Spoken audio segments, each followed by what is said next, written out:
Hello, Scott. Welcome back to Tranquility du Jour. Thank you so much, Kimberly. It's so nice to see you and be with Well, you. I am just so proud of you. And I have been on Kim, publicist at New World Library, going, when does Scott have a new book coming Yeah. out? So I'm so glad. Enough as you are. Beautiful. Thank you. Thank you. So tell me, like, what have you been up to since I interviewed you for Big Love? I mean, clearly working on this book, but it's been what, 6 years? 6 years. I mean, that's a tough question to answer because it's been a lot. I spent much of the past 4 years living a fairly nomadic lifestyle, traveling around the country and staying in different parts of the country for a month to a year. So I've been moving around a lot, and I just relocated to Detroit, which is where I grew up, in the Detroit area. And I'm about to settle down for a while, and it feels really good actually to be back home and to be stationary Yeah, for a yeah, bit. Yeah. I'll bet. Yeah. So that's how you survived the pandemic. You were I was moving nomadic. around. Yeah. Yeah. I was like renting cabins in different parts and doing a lot of camping. I got a tent for the top of my car, a rooftop tent. And I spent many nights up there and a lot of nature communing. That sounds magical. It was really beautiful. It's great. And you come to the end of a season, and the season of nomadic living is now done. And I'm really ready to come into the rooting, settling down, being still part of my life for now. For now. Until For I now. want to move again. Yeah. Totally. Well, and it's a perfect season to be doing this. Absolutely. I'm so excited for winter and to hibernate and to do all the things that winter invites you to do, which is usually not a whole lot of things. Right, right. Exactly. That's the beauty, right? Because spring or summer, which are lovely, but that's the time where things are popping and ideas are generating and the whole thing. And it's just like, now you can, as the leaves fall and winter settles in, it's like, how do I, as you said, hibernate, bear up? Absolutely. And how have you been these past years? Good. Lots of transition. I had a couple yoga studios. I sold those in 2017. So probably around the time that we were speaking. And now I'm a full-time therapist. And yeah, so just life continues to evolve, but not sleeping on the top of my car. No, which sounds really fun. I'm glad that sounds fun to you. A lot of my friends and family think I'm nuts. Yeah, no, it's amazing. During 2021, once people were getting vaccinated, we took a 6-week road trip and went out west. So drove from DC out west. And I think my highlight was sleeping in the Redwoods, in the Redwoods National Park. I mean, it's just So like special. so special, so beautiful. There's something about communing with nature that is so powerful. And as I think about your book, I'm like, it does feel as if you had a lot of epiphanies and realizations while you were on this journey to help with this book. I did. I mean, this book is a collection of writings over many years. So a lot of it is stuff that I've written throughout the years, along with some new stuff for the book. But my experience in nature is almost always, once I allow myself to breathe and settle in to the pace that is happening among the trees, which is just a pace of silence and stillness and listening. That's really when stuff can come through. I think, Kimberly, I believe we are all wildly intuitive, wise beings. And when we're connecting to the wisdom of our heart, the wisdom of our soul, we have the answers that we need. And I think for so many of us, for all of us really, to some extent, there's so much information and news and insanity coming at us from all different directions. There's so much noise, not only in our own minds, but outside, that it can be really hard to find the quiet, to allow ourselves to listen to the inner wisdom. And nature is one of those things for me. When I'm camping, it might take me a day or 2 or 3, if I'm coming out of a life of whatever, into the trees, to just settle and get quiet. But when I'm out there in nature and really start to center into the natural world, I find I'm so much more available to my inner wisdom, to that alignment that I think we all share. Yeah. Yeah. To really being able to listen within and check in without like, I need to do this and this and this. It's so Yeah, it's powerful. so easy to be distracted, but it's much less harder to be distracted when it's just you sitting in a hammock between some beautiful trees out in the middle of nowhere.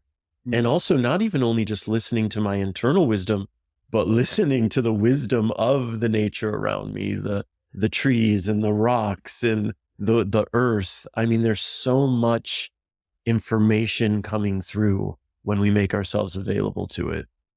Yeah, absolutely. Well, I feel like you've answered my first question, which was like, what inspired you to write this book? Well, it's like, honestly, with Enough as You Are, for me, Kimberly, there was Big Love that I wrote, and those were stories from my life and Good. kind of what threw me off center and how I found my way back. And in these past years, I feel like so much of my work has been focused on self love and really understanding that our relationship with ourself forms the foundation by which we engage with everyone else and the world on the whole, which is to say that when we are in loving relationship with ourselves, we naturally show up in that way for other people. And so focusing on self-love has served me because I'm in communion with myself 24/7 all the time, as we all are. And I know that I want to be in a loving relationship with myself because I am going to be my closest friend no matter what. So why wouldn't we be giving energy to that relationship and developing it and deepening it and strengthening it? And part of what has served that process and part of the reason Enough as You Are exists is because that is the core foundationally, when you can come to understand that your worth is inherent, that it is not predicated on your achievements or your looks or your spouse or how beautiful your children are, any of these things. All of that is beautiful if it contributes more meaning to your life and it has no bearing on your worth. You are born worthy, you will die worthy, which is to say, you were born enough, you will die enough. And when we can really come to understand that truth, I feel like how I move through the world is with my arms outstretched and my chest opened and in this much more receptive, expansive mode. And that what I create for myself through that energy is wholly different than when I'm mired in this false belief that I'm not enough, I'm not worthy, I'm not good, I'm not this, I'm not that. And I think for so many of us, we're struggling with that all the time. We're struggling to believe that who we are and what we have to offer actually is of value on its own because it's coming from us. So that's really the essential, I think, one of the core messages in the book is you are enough as you are. Mhm. Mhm. And we'll get into this, but I think what's really important for our listeners as we think about like, okay, how do you get to that? Right. And because so much I think is based on like, well, I have this going on in my life, or I associate myself with this title or with this human being or what have you, versus like, I am who I am and I'm enough as I am. Like that's not easy, I think, for many Mhm. people to come to. And we'll get more into the how because I definitely want to tap into that. Or if you would like to answer that now, Sure, absolutely, because it's a critically important right? question. The how. In the how.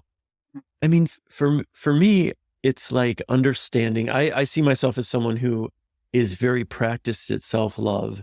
And what that looks like for me, what it has looked like for however many years, is one, it looks like remembering to acknowledge the ways I am loving myself. I mean, a lot of people who tell me they don't know how to love themselves and that self-love has been a struggle. And I invite them to acknowledge the ways throughout the day that they actually are showing up for themselves with self-love. As an example, when you're brushing your teeth, when you're preparing a food for yourself, when you're putting on clothing that makes you feel good in your body, these are all active ways to love yourself. They're also actions that we take for granted. It's like, of course, I'm brushing my teeth. Of course, I'm putting on clothes. Of course, I'm cooking for myself.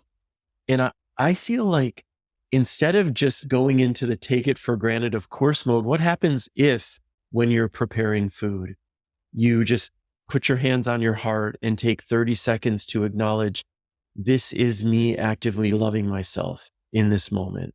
So what that does for me is it naturally contradicts any information my mind wants to convey that says, you do not know how to love yourself. You are never loving yourself.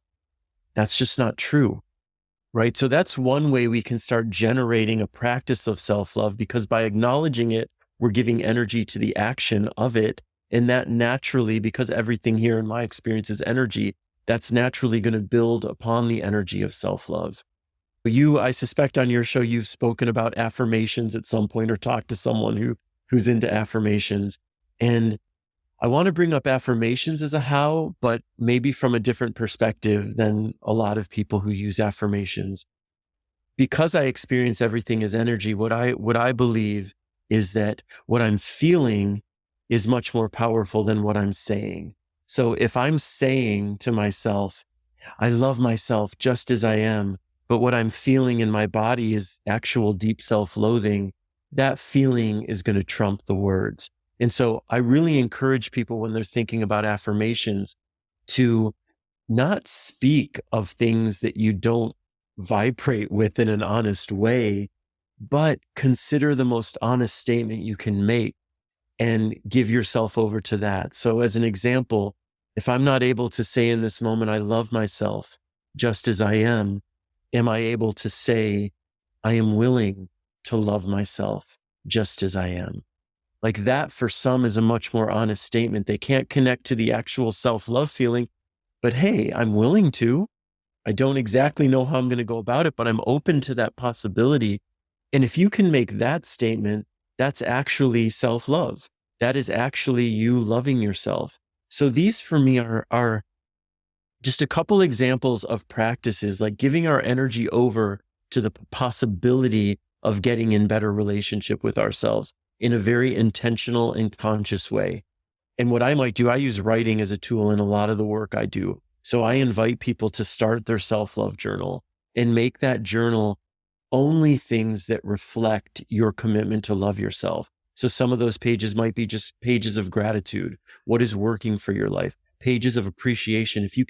If it's hard for you to say, and it is for some people, if it's hard for you to say, this is what I love about myself, maybe you can use the word appreciate. Here are some things I appreciate about myself. Again, we're going for the most honest statement you can make that is also under the umbrella of loving yourself and being kind to yourself and caring for yourself. And the more intentional we are about these little practices, the more natural they become. That's been my experience. And one other thing, I've been talking for a long time. So one other thing is what I'm getting really practiced at that has been a game changer is understanding that part of being human is not being able to love yourself all the time, not being able to appreciate yourself, accept yourself. And that's part of it.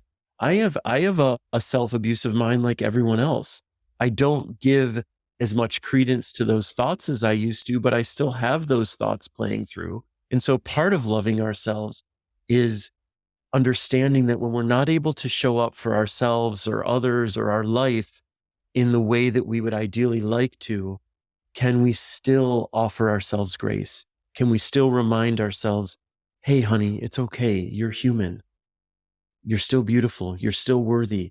And just that alone, just that generosity of spirit that we can offer ourselves, like, you're human, honey. We all flounder sometimes. We all beat ourselves up sometimes.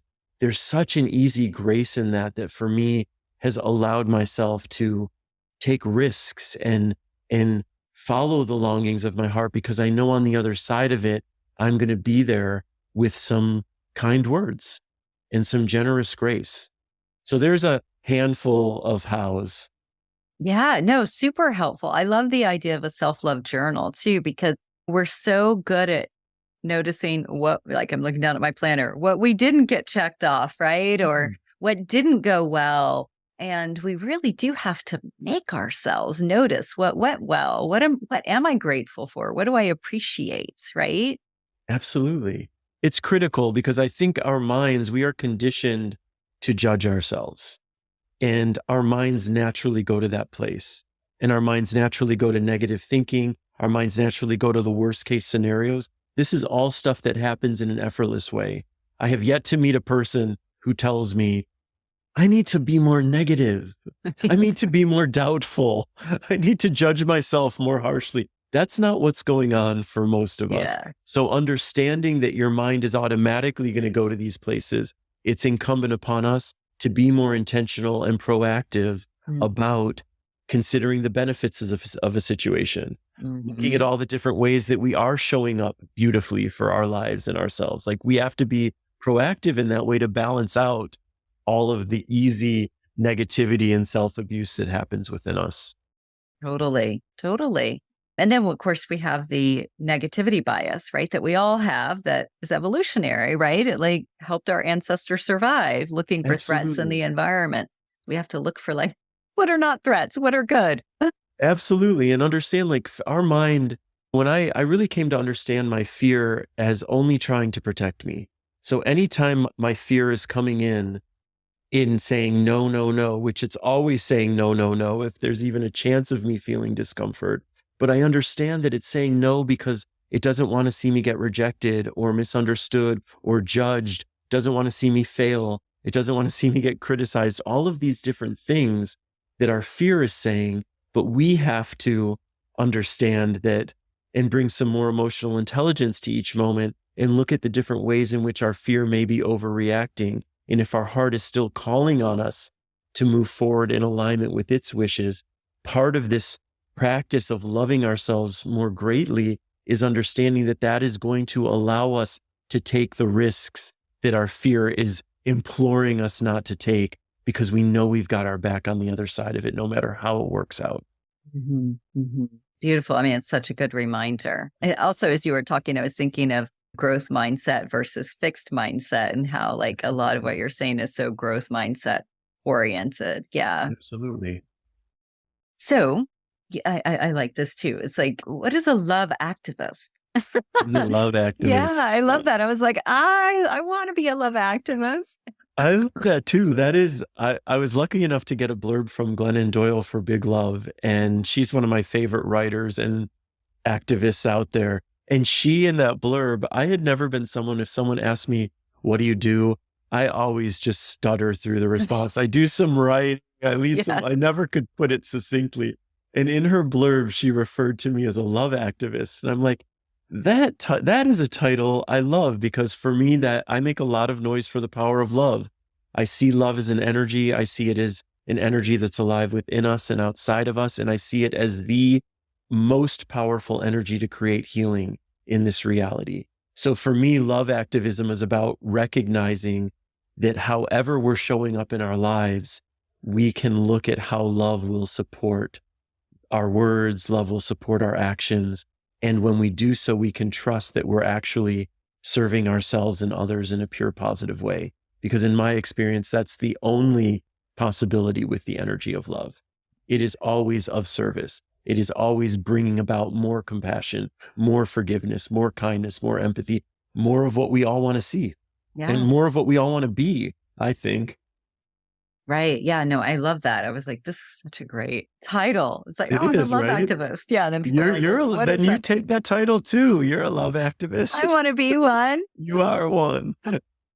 I hereby deem you love Thank activist. you. Kimberly Wilson. It will be under my name and all things moving forward. That you also often reference this idea of living your truth, right, as a core aspiration. And I'm curious, like, what does living your truth mean to you, especially, right, since we are often evolving? Example, you living a nomadic life, you now settling down in Detroit, right? So it's like, what is living in our truth? What does that look like? For me, that looks like honoring what feels most authentically true within you. So that can look like, for several years, wanting to be on the road and being nomadic.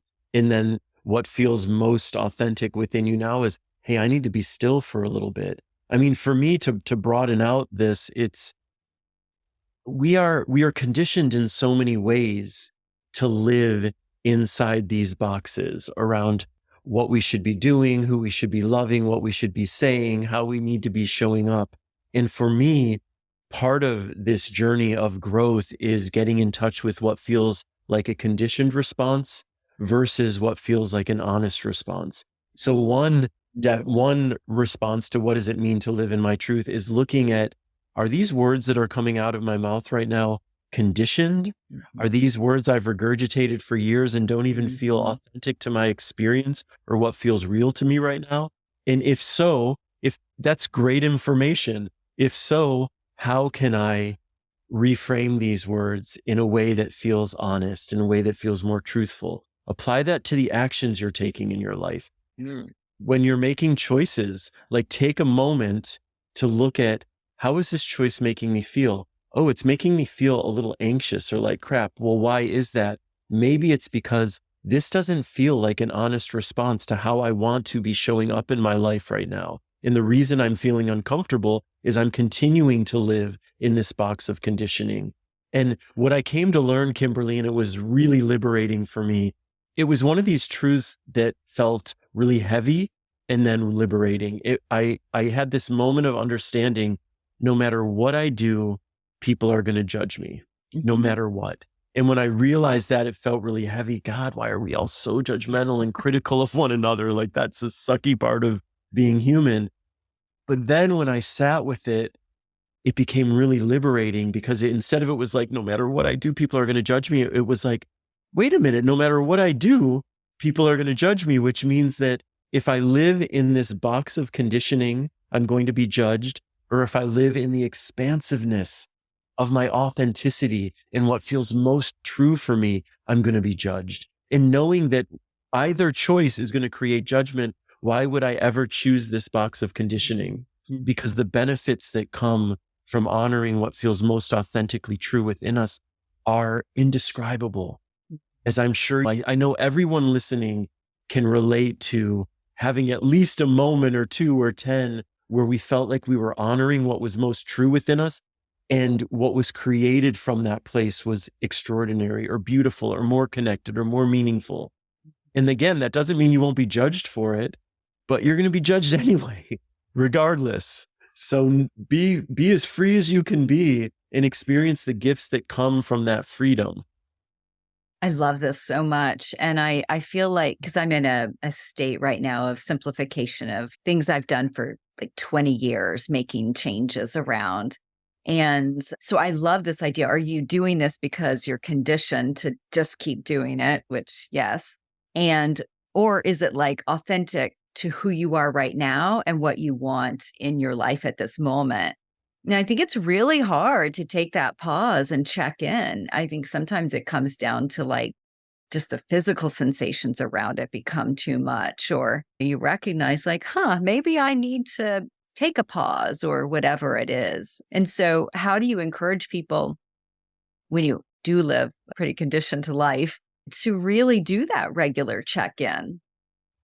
For me, I encourage people by paying attention to how you're feeling, because how you're feeling can almost always be tracked back to what you're thinking about, to the choices you're making. And if I gave no other invitation to a person that I think would affect their lives more profoundly, it would literally be to just, when you're making a new choice, check in with your body. How are you feeling about it? As much as possible, when we're feeling uplifted and open and excited by what we're doing, do more of that. And when we're feeling depleted and anxious and uncomfortable with what we're doing, do less of that. Right. This is really like basic. yeah, it's really basic. And I know that these basic things actually are really simple, which doesn't mean that they're always easy, because part of getting more honest with ourselves, and it's one thing to ask the question, is this a conditioned response versus a real response? It's another thing to have the courage to, if it is a conditioned response, make a different choice. And that does take courage, because it's, again, our fear is going to come in and say, don't do it. People are going to judge you, or you might fail, or there's too much unknown here. And so for me, what has helped me make braver choices is just, one, feeling more in alignment with myself when I do, and with my heart when I do.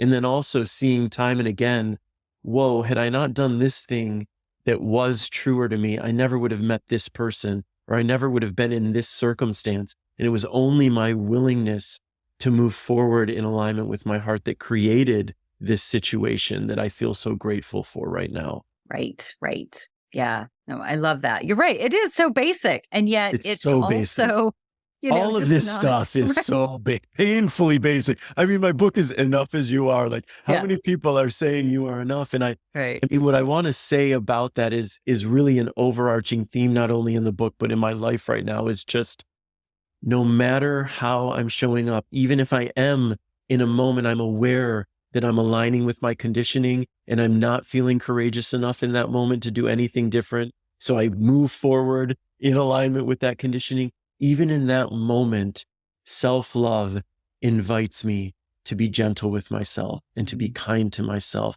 and to remind myself, rather than shaming myself for being in my conditioning, to just say, hey, this is human. This is okay. This is the choice you're making right now, and you are no less worthy for it. You are no less lovable because of it. And if you can start living your life strengthening that voice and getting in relationship with yourself in a way where you have your back like that, your whole life changes, because you really do become, not from this like wooey gooey, ungrounded way, your own best friend, but from a real rooted, grounded way. You become your own best friend and you've got your back.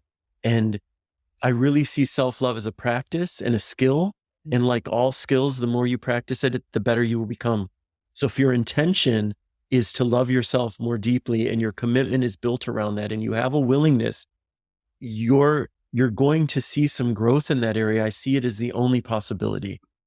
Yeah, I think it makes me think of like working out at the gym, right? You have to build your muscles. I can't like 100%. try it once and be like, it didn't work, Exactly. It's no different than that. It's Right. no different than any skill, Yeah. right? And Yeah. when you really look at it that way, wow, I actually have power over and influence about my relationship with myself and how much I love myself. And also, it's important for people to remember, it doesn't matter what your relationship with yourself has been like up until this moment, because it's what we do from this moment on that will always matter the most, which is to say, it's not too late to create change, to create Yeah. new possibilities. Right. Right. I love it. Again, growth mindset. Love it. Yeah, absolutely. And listeners, sorry for the sound. I was pouring more tea and I was like, that was probably a bit distracting if you're not watching the video. Oh, I Um, didn't hear it. oh, you didn't hear? Okay, good. So, this question I thought was really interesting as we think about everything that's going on in the world right now. And Scott, this is probably going to go out on, I think it's going to go out Monday, this upcoming Monday, right? The Right. 13th. And so we're recording it at a pretty intense time. And so why do you feel like this book per se is especially important with everything going on in the world? Well, to that, I would say, I believe that this book is really rooted in the idea that it is critically important to be willing to love and accept yourself. And I'm going to repeat what I said earlier, which will answer your question. Our relationship with everyone and everything else starts with our relationship with ourselves. Right. I don't believe that people who are out there espousing hate in any way are in good relationship with themselves. When I meet people, the people I've met whom I feel love themselves the most, these are not people who are talking crap about others, who are on their keyboards reacting in an aggressive and violent way on social media. That is not what comes from someone who has foundationally a loving relationship with themselves. So for me, the energy of love, it is always transcending self. And so if we had a world of people who could look at themselves in the mirror and say with honesty, I love you, I promise you, we would see a very different world. This would not be a world where war is so natural, because we wouldn't be at war with ourselves. So I feel like part of the journey to peace is to have a willingness to look at the places within you that are at war, not only with yourself. Look at the places within you that are screaming for peace and yet are okay with dehumanizing other people or in any way shaming other people. because all of that energy is the energy of war. Mhm. And I think it all starts from within. That's one of the biggest cliches out there, but I've come to believe that is one of the truest things. It's got to start from within and from Right. where you are with yourself. So that is why I believe that's important always, but that's why I would say it's especially important right now. Yeah, no, such a good reminder. I mean, this is just like, again, cliche and basic, but it's like putting on your own oxygen mask right before you put on someone else's, and recognizing like now is a very important time for us to be tuning in and checking in with ourselves and checking in with our conditioning and what have you. Because Absolutely. sometimes it just feels like we can't make a difference, but you can in your micro world. Absolutely. And that's important. I mean, that's ultimately where we have the most power always, Mhm. is in our micro world.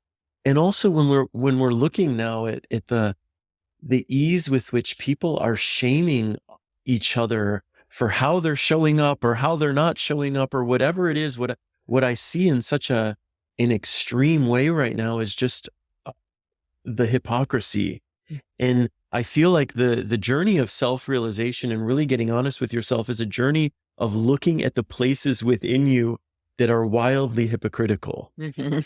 pointing fingers at others for doing the same exact things that you are doing in the same exact moment or have done. And if we can own our own hypocrisies, we're that much more likely to offer empathy to others whom we see in hypocrisy. And what do we need empathy desperately now, Kimberly, and compassion and all Oh, of these yeah. things. And they, in my experience, they come so much more naturally when I'm willing to look at the places in myself that are also acting in this messed up way, Right. and Yeah. to shine love on those places within me instead of shame.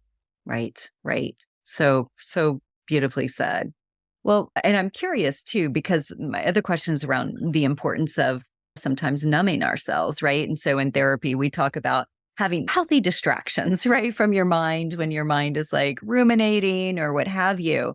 And so for you, whenever you talk about kind of numbing yourself and the importance of that, can you speak a little bit to that? Because one thing that's coming up for people with everything that's going on in the world right now is like tuning out of social media a little bit, or tuning out of the news, or recognizing when I think of like a thermometer for our emotional scale. And when you get into the top of the yellow into red, it's like you need to disconnect. So, yeah, can you just talk about that for a moment?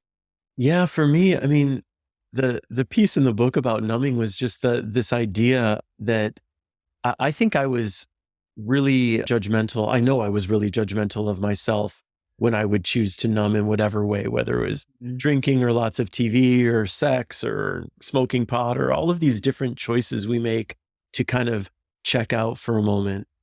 And where I am with that is I'm someone who likes to feel my feelings and sees the importance of feeling our feelings and really believes ultimately the only way out is through. Like, you can deny something, but that thing you're denying doesn't go away.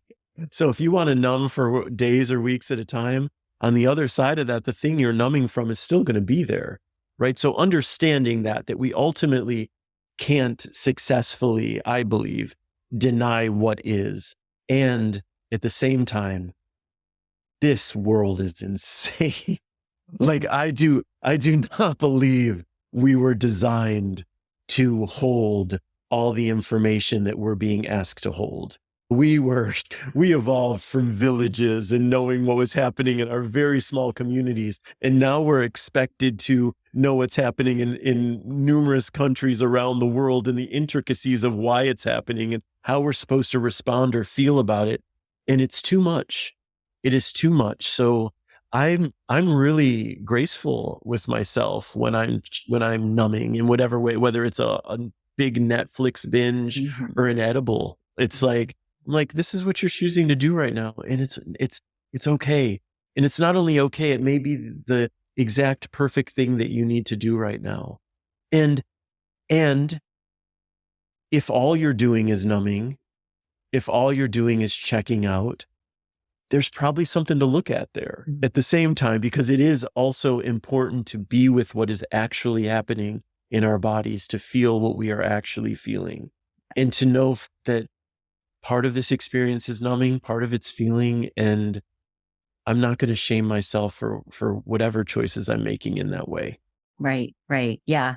Beautiful reminders. And because there's healthy distractions, not so healthy distractions, right? Going on a drinking binge. Okay, maybe not so healthy. A glass of wine. I mean, depends on where you lean with that, right?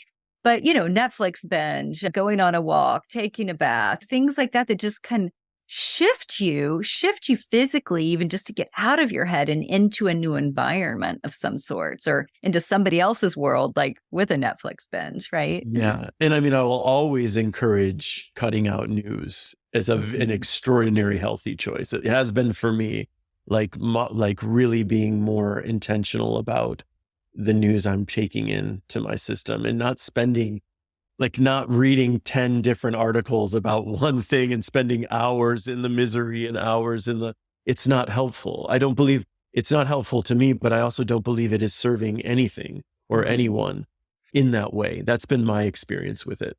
Yeah, yeah, yeah. So it's just right. I mean, I think, especially during COVID, so many people were really struggling. And it's like, okay, do you need to go on a little media detox Absolutely. to protect your mental health? And only you, as the listener, can determine what that is for you. But I think that's Absolutely. an important piece.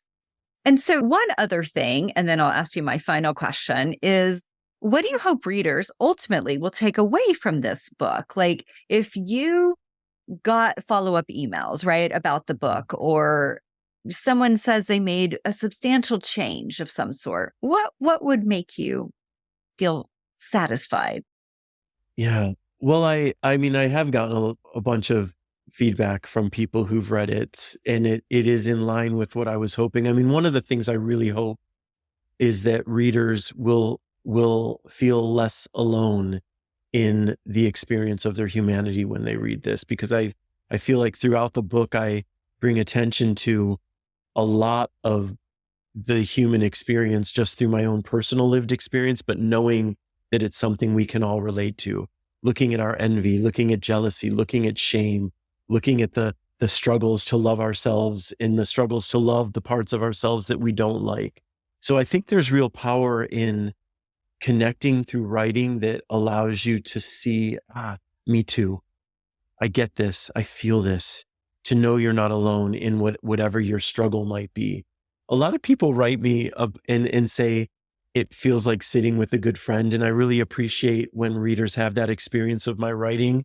And I felt like I want readers to feel hugged by my words, to feel seen, like to feel loved. I want this to be, it's the type of book you could read it from beginning to end, but it really lends itself to also opening up a page, because it's all short prose and poetry, like opening up a page and meditating on whatever it is that page brought you in the same way you might pull an oracle card. So yeah, I really hope that people reading this feel seen and loved and hugged and understood. I love the idea of like a book as a hug. I love that. Or it's like, yeah, and feeling seen is so important. So important. So Absolutely. I appreciate that. Okay. Thank So you. my last question, God, is the name of this podcast, Tranquility du Jour. And it was also going to be one of my questions of like, how do you get grounded? How do you find a sense of grounding? But I'm curious, with the name of the podcast, how do you find tranquility in your everyday or get grounded? Like, do you have specific practices, your self-love journal? I mean, walks. I would say walks outside among the trees in nature is probably my number one grounding practice. That's like the most effective meditation for me, is just taking walks in nature. That's what helps me find the most tranquility in my life. Morning ritual. I just moved back to Michigan, and I'm not moving into my new home until December 1st. And I've been extremely nomadic. And so routine gets really thwarted when you're moving a lot. And when I can get, and I will be getting back into a morning ritual, that helps bring a lot of tranquility to my day. And that could look like either choosing to meditate or doing some breath work in the mornings, followed by potentially some stream of consciousness writing and a cup of tea, but just entering into the day more consciously, not reaching for my phone right away, but taking my time to come into the day with some consciousness, some meditation, and some good feeling choices. So you're setting a tone for the day that I think I've seen is really helpful. Yeah. So Yeah. those are things. I love it. Yeah. Morning routine, so important. And yeah, Absolutely. routine in general, structure. For me, it's And really helpful. I often don't have it. And so when I do have it, I see it as very helpful for me. yeah, absolutely. Well, beautiful. Scott, it was so good to see you again and have you back on the show. Thank you, Kimberly. I so appreciate it. It was lovely to chat with you.